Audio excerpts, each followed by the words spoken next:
Hey everyone, welcome to the webinar. We're going to go ahead and get started here. It looks like we got a lot of people on and ready. As is usual, go ahead and place your comments and questions in the box below and we'll get to those as we go.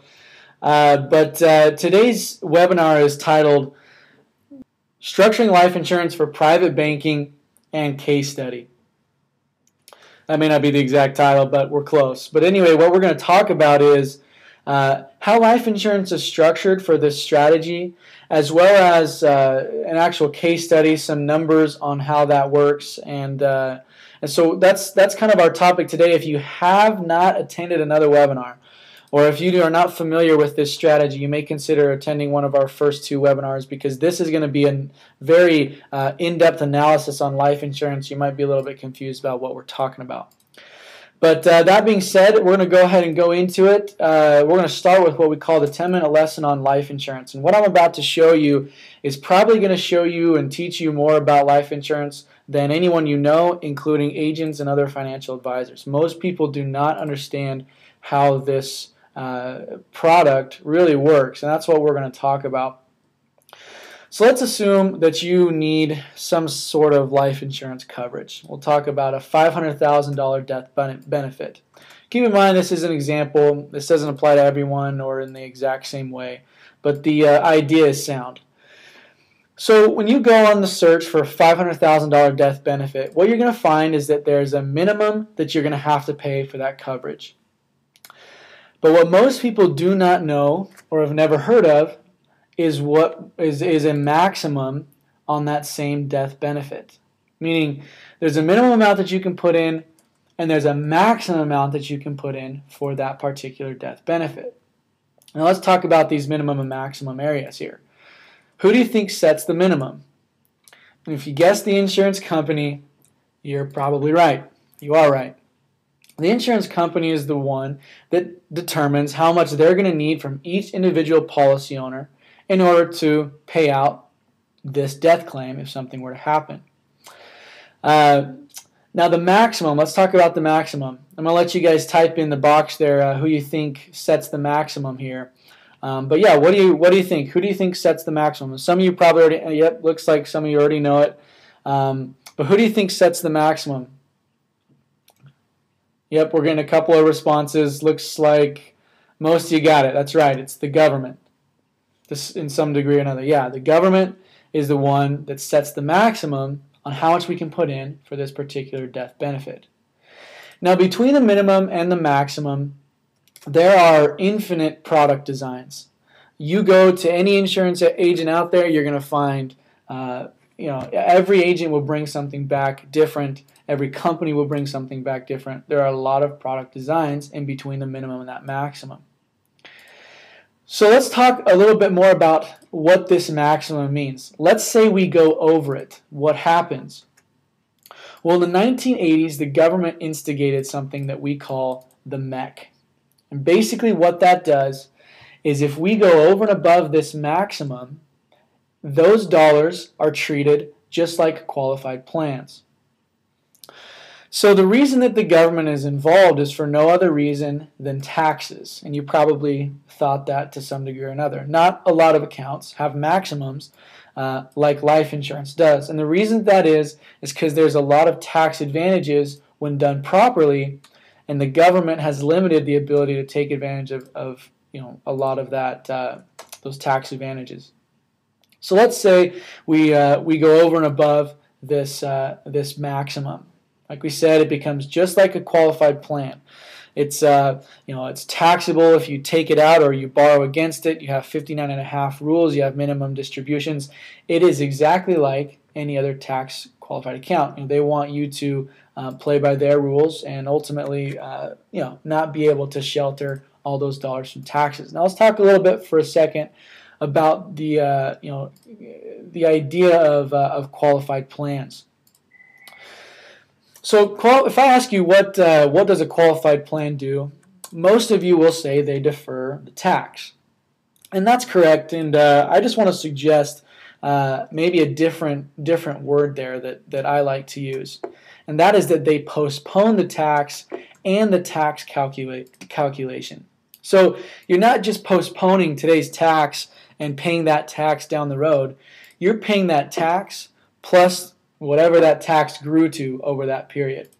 Meaning your account grows, so does your taxes. So you're postponing those tax dollars. So if today you're in a 15% tax bracket and tomorrow you're in a 30% tax bracket, is that really going to have done you any favors? Most likely not. Paying the taxes today at 15% would be far cheaper than paying them at 30% in the future. So do you think that you'll be in a higher or a lower tax bracket in the future? And to preface this, we have done a couple of podcasts, and you can go look that up on our site, becomingourbank.com, one of the podcasts, where we talk about taxes, and we have quotes from multiple CPAs that are not seeing their clients retire in lower tax brackets. It's just not happening, and I want to talk a little bit about those reasons now. But what tax bracket will you be in retirement? Well, a couple of things to take into account. Will you be making more money? Will inflation alone push you into higher tax brackets just by higher income? What are your deductions going to be come retirement? Will you have your home paid off? If you will, you'll no longer have a mortgage deduction. Kids out of the home. These are things that you've got to consider, and when you consider the inflation, more income in the future needed, when you consider kids out of the home, when you consider all of these different deductions gone, what we're finding is a lot of people are being pushed into higher tax brackets and ultimately paying more in taxes because of the postponement. Now, let's talk a little bit about the history of taxes. If you've never seen this graph, look at it pretty closely here. These are the highest marginal tax brackets that we have historically here. So if you take a look, you'll notice that throughout the years, tax brackets have been fairly high. So today, at 35%, I'm going to jump up here a little bit so we can follow it. But at 35%, that's pretty low compared to what we're used to. Now consider our national situation, government spending, all of our health costs that are going to come up in the future, all of our Social Security issues. Where do you think taxes are going to go in the future? Now let's say I've got an account balance today of $50,000, and we'll go down to a 20% tax bracket. And you decide not to pay the $50,000, and you decide not to pay the taxes on that $50,000, meaning you postpone the IRS's share here, this $10,000, meaning you have $40,000 of actual account value inside that account. Now let's say you postpone that and do end up in the 35% tax bracket. If you didn't grow any of those dollars, you're essentially increasing the IRS's share by 15%. No matter how you cut that or slice that or what that dollar figure ends up as, the IRS's share is larger. So on $50,000, that's a $7,500 increase in the IRS's share. So you really have a huge wealth transfer by overpaying taxes, by not understanding where you might be in the future. And not every situation is the same. But for the majority of people, we're finding that those tax brackets are higher in retirement. So back to our life insurance discussion. Basically, if we go over and above that maximum, it's just like you have it in an IRA, 401k, SEP, 403b. And we call that a modified endowment contract. Instead of calling it a 401k, IRA, SEP, the government calls it a modified endowment contract. Taxable account. So back to our life insurance. Let's assume that the minimum in this scenario is $500. That's what the insurance company needs to provide this $500,000 death benefit. The maximum we'll assume is $10,000. Now, as someone who is a smart shopper out there, for $500,000, you see you can pay $10,000 or you can pay $500. What does a smart shopper want to do? Well, you want to pay $500 because it's the cheapest. $10,000 seems like a lot of money when you could get it for $500. That being said, the minimum provides one benefit, death benefit. We call it term insurance. Now, term insurance provides that death benefit, but it's not without a cost. We talk a lot about wealth transfers or giving up money either unknowingly or unnecessarily. So when is the best time to have term insurance? Well, if you sign those papers for that policy and you walk out that agent's door and you get hit by a car, that's the best time to have term insurance.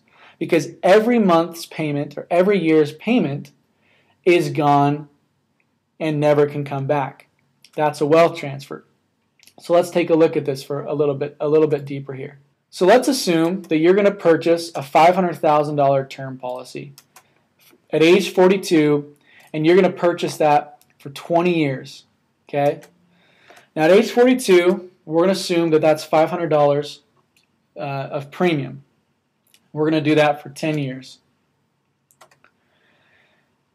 At age 52, that'll easily double, and we'll just assume it's 1,000.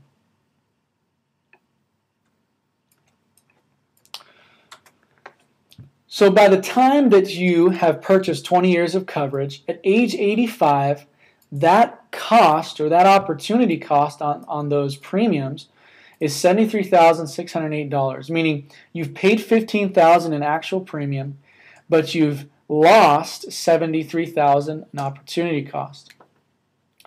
Now, most term policies don't ever pay out. About 1% of term policies pay out. And I'm not suggesting that there's anything wrong with term. It just has a certain need, and if it's not handled properly, then it can be a large wealth transfer, $73,000 in this simple scenario. If you have it even longer, it'll be even a greater wealth transfer. So now let's talk about moving up towards this maximum. If you're going to pay $10,000 for the same amount of coverage that $500 can provide, then there better be a lot of advantages. Now let's move aside from insurance for a second. Let's bring up our list of benefits that we wanted originally. Well, we wanted, and for those maybe that didn't follow last discussion, these benefits are essentially the ideal place, for money. We kind of created a list of ideal characteristics for our money. So tax-deferred growth, but also tax-free distribution. It'd be nice to defer those taxes, but also not pay them in the future. Competitive return, high contributions, no limits like qualified plans. Additional benefits such as lawsuit protection, that sort of thing would be nice.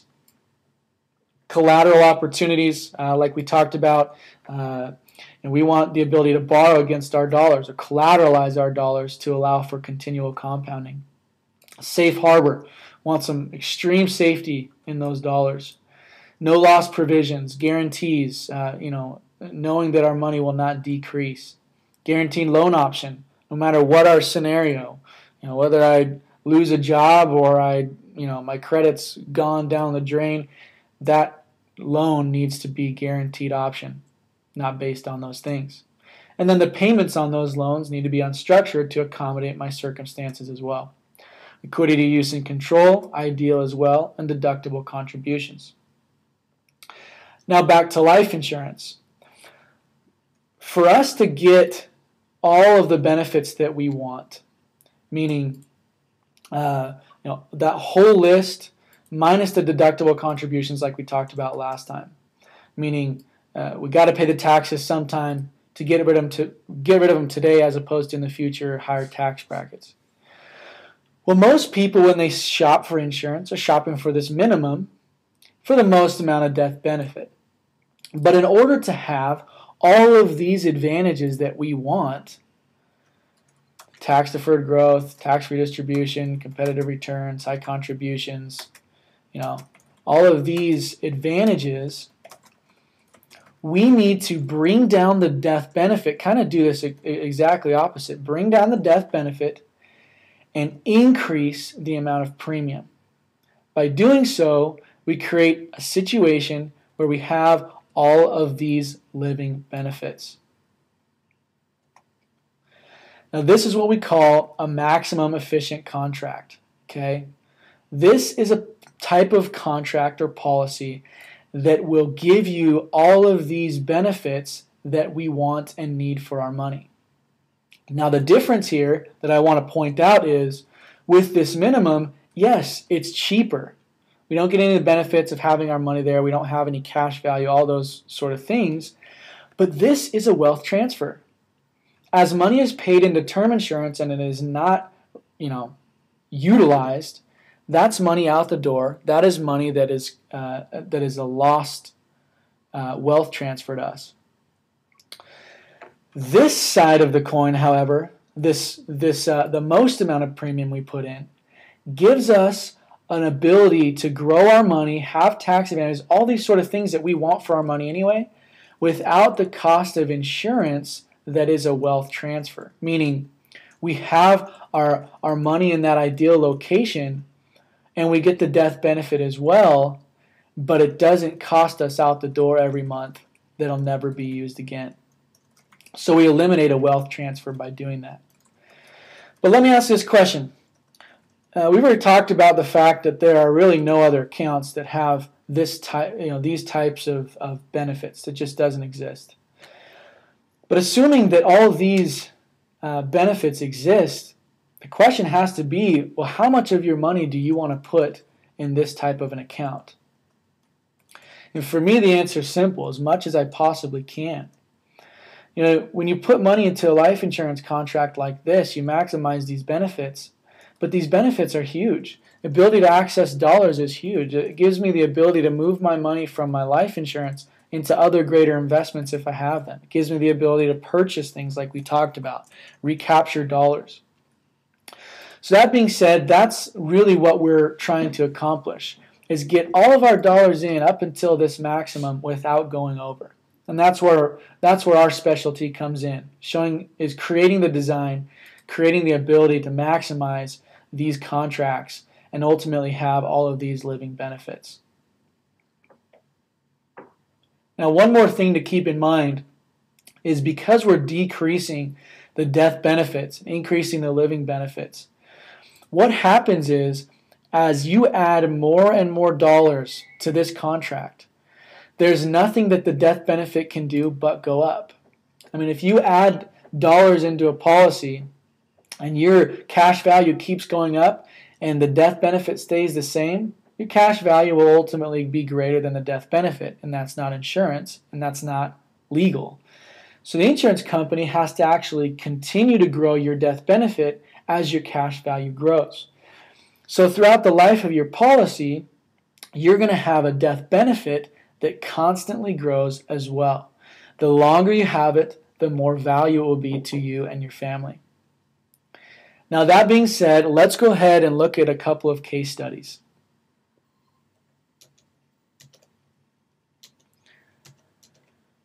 All right, so here are our case studies.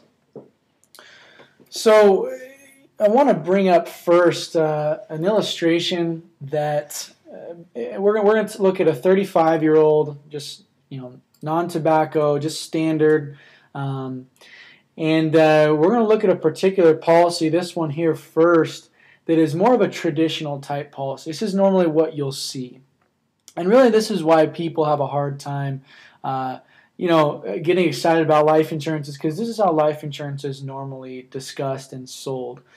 Now, keep in mind, this is actually even a little bit better than a lot of the policies out there that are in circulation. This actually has some cash value growing in year 3 and year 4, and I'll explain that here in a minute. But a lot of the policies out there just don't provide you a lot of value, especially in those early years. And so it creates potential value over time, but that time is far distant into the future. So before I reference kind of the structure that we've talked about so far, I want to reference this type of policy to show you sort of the difference here. So we got a 35-year-old puts in $10,000 this first year. We're going to look at $10,000 a year as somewhat of an example. So $10,000 the first year, the cash surrender value over here, we're going to look at this cash surrender value, is 0 in that first year. Second year is 0. You put in $20,000, you have nothing to show for it. Third year, 3,300, and then it starts to grow a little bit. But you'll see that in those first years, there's almost nothing there. There's no value, and so it's hard to swallow that $30,000 with about $3,000 to show for it. So what we want to do is maximize this contract to be able to create more cash value, to create more growth, to create more overall long-term value. So here's sort of an example of that. So I have stuck with the same $10,000 a year, 35-year-old standard non-smoker. You can find all that information right up here. But what you'll notice is it's a little bit different, and I'm going to be focusing on this column right here, this net cash value, as well as this increase in net cash value. I'm going to kind of focus on those two items as we go, as well as the death benefit. So we got this 35-year-old puts 10 grand in. So first year net cash value is $6,675. So as opposed to zero, we've got $6,675. Now, he's put in $10,000. He's lost a couple $1,000, right? Well, that is true. And the second year somewhat applies as well. Puts in another 10. He's got $15,676, which is a $9,000 increase, but he's still at a little bit of a loss here. Same with that third year. So by the time he's 3 years into this, he's given up, let's see, $3,500 plus another $1,500, so about $5,000 into this particular policy. So he's got 30 in, and he's only got about 25 to show for it. Well, by the time he gets into this fourth year, he's put in 10, and he has 10 plus $102, so $10,102 increase in net cash value. So this is kind of a breaking point. Now every time he puts $10,000 in, he actually increases more than he's put in. So the first 3 years he puts in, he decreases the amount he's put in. Every year after the fourth year, he puts in and he increases every time he puts money in. Now let's fast forward down here to this age 65. Let's assume that that's kind of his retirement age.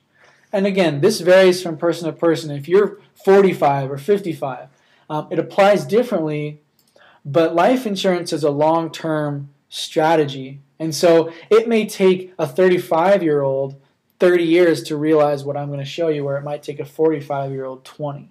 So it's just a little bit different. It's not like your traditional investment account. So you want to see exactly how this works in your scenario. But anyway, at this point, if we fast forward 30 years, the cash value is $574,139, right? The increase in cash value when he puts in that $10,000, which is down to $9,906 at this point, is an increase of $33,000. So he puts in $9,900 and he has an additional $33,000 to show for it. This is pretty powerful. Every year you get more and more for your dollar. Anyway, for those that are very analytical, this is illustrating about a 4.2% return on those dollars. Okay, which is good, which is fine. We're in an environment where 1% in a bank account is an extremely high return. So, given our economy and our circumstances, that's actually very good, considering that that's conservative. Get ourselves in a little bit better economic environment, and those numbers will go up. So these are pretty conservative figures, which is fine. So 4.5%, 4.2%. But here's what I want you to notice. It's got $574,000 cash value. It's got $1 million in death benefit. Okay, so the growth has been there over this period, even though in the first couple years he's given up some of the use of his dollars. But overall, it's grown very well. But now he's got an extra, $450,000 or so. About $500,000 in death benefit that will pass on to his family if he were to pass away tax-free. So the first question that I would pose is this. He gave up the use of $5,000. The use of $5,000. I say the use of for a very specific reason. It didn't affect his long-term growth. His long-term growth was there. Excuse me. his long-term growth was there. Even though he had to give up some of the use of those dollars, it overall worked out still in his best interest. Just in those first years, he had the loss of some of those dollars, the use of those dollars. So is it worth giving up the use of $5,000 to add another $500,000 to the value of your family? Again, give up the use of those dollars, not give up those dollars completely. He's got the growth, he's got the value, he's got it all there. He just didn't have it in those first 3 years. So is it worth giving up the use of those dollars for all those extra dollars in the future? For me, that's easy. Yes. That's an easy answer unless my circumstance requires me to use those dollars. If I cannot give up that $3,500 those first year, if I need those dollars and I'm going to have to spend those dollars, then I'm going to have to postpone what I do in my policy, or I'm going to have to do less. If, however, I can postpone or I can give up the use of those dollars now, then I'm going to provide for myself a very good long-term strategy. Now, as time goes on, the growth gets better and better, and will continue to do so, which is good as you enter those retirement years.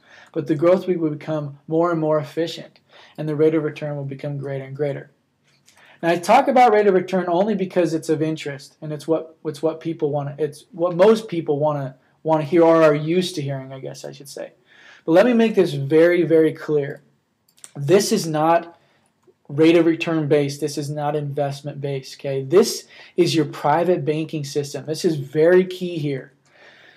Look, a lot of times you will come across opportunities where you can earn greater rates of return, loans to family, loans to people you know, loans to whoever, real estate ventures. Maybe you have an opportunity to earn 15% or 20% inside a real estate property, a real estate deal, a loan, whatever that investment is. Again, this is your banking system. It does not stop you from doing that. In fact, I have done this multiple times where I have borrowed these dollars out. Let's call it 4.5%, 4%. 4% just wasn't enough. I had to have a greater rate of return. Well, I've done it many times where I've had a real estate venture. I've purchased property that I valued at about 20% of my about 20% rate of return on those dollars. And I've borrowed or taken the dollars from my policy to invest in those ventures. It does not stop me from continuing to invest and continuing to get greater growth from my dollars. This is just where money starts. Let it grow safe. Let there be a benchmark. If 4% is not enough, go get greater if you can. But for most, 4% right now is going to be very, very high growth. But again, if not, take it out. Those opportunities are still available to you. Now, let me add a little bit of a bonus here. When I borrow from my policy and I utilize those dollars for those investment purchases, when I purchased 2 properties last year, those dollars that I utilized from my banking system were actually dollars I wrote off when I paid it back. So it actually gave me a greater return on my investments because my tax liability was lower and I replenished my funds. Now, I've since paid that off. I've got the property, I've got the bank, I've got the death benefits, I've got the rental income, I've got appreciation over time. I've got the best of both worlds to some degree because I used my funds from my policy first. So do not get caught on this overall growth. It could be 3, it could be 5, it could be 7. It does not matter. The key feature here is the access to dollars and the ability to use those dollars.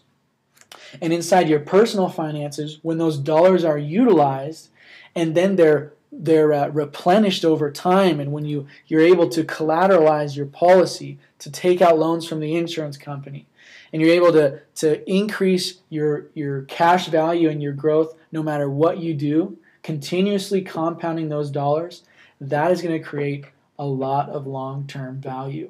Okay? So again, this is just an example, but it's a very important example. Growth is there over the next 30 years. It's there with extra dollars to spare and pass on.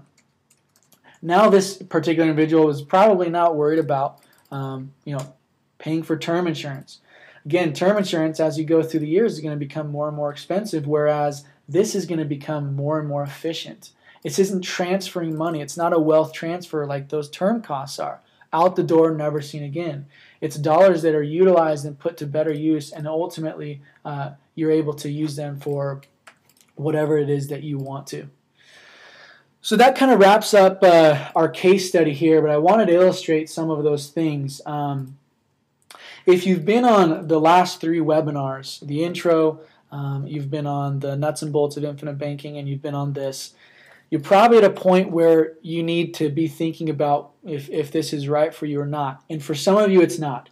It's going to require commitment. It's going to require giving up some of the use of those dollars those early years. Some of you may be strapped for those dollars and need them.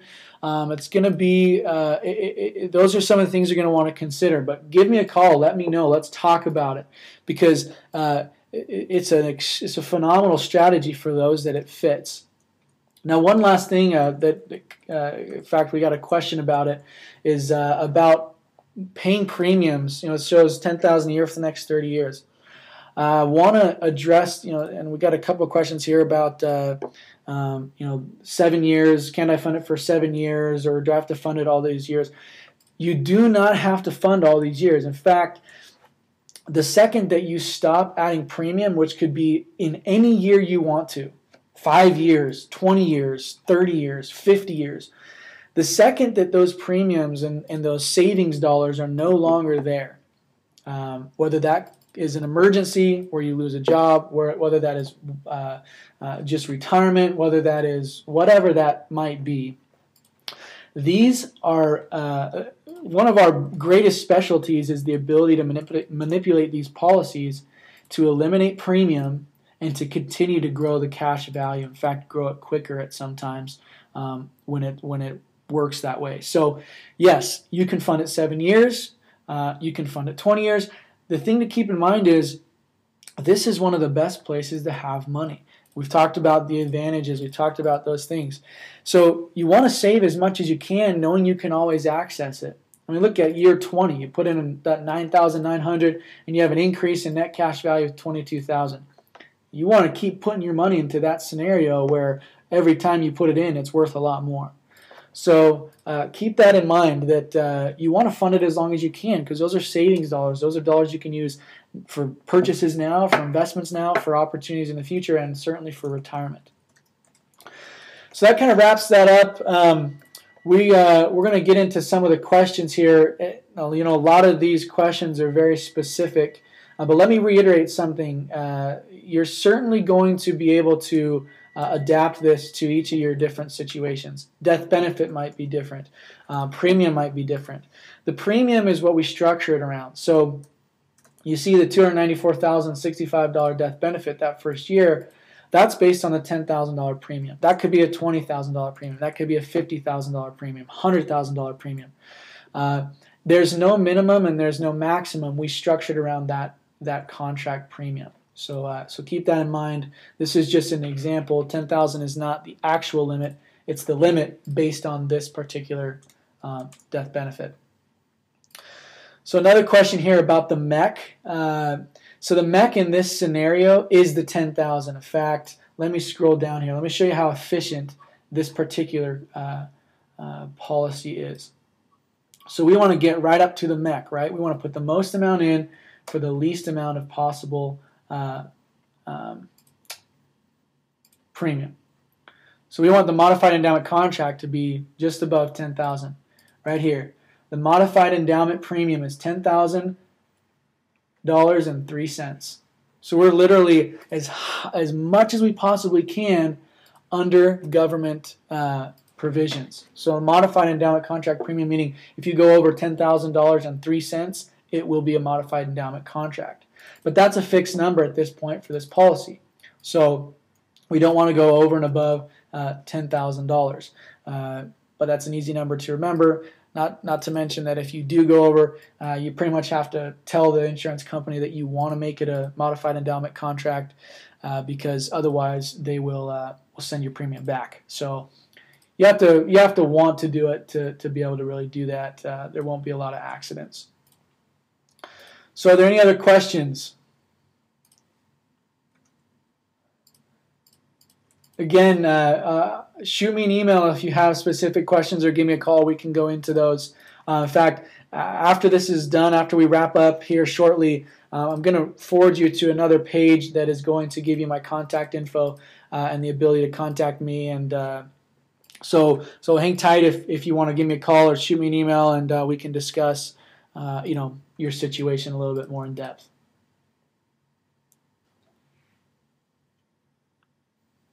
Okay, so we got a question here. What life insurance company is this?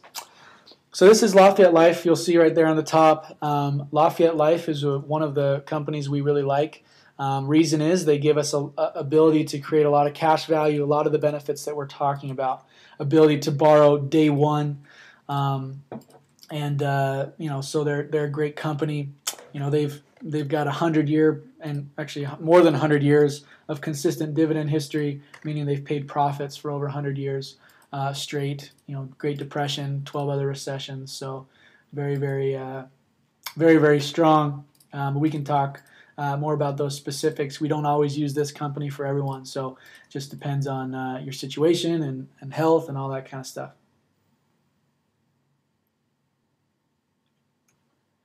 Okay, we got one last question here, and then we'll wrap up. And all the more specific questions, feel free to send me an email or give me a call. We'll talk about them. But the question is, why does it decrease from $10,000 to $9,906 after the 9th year?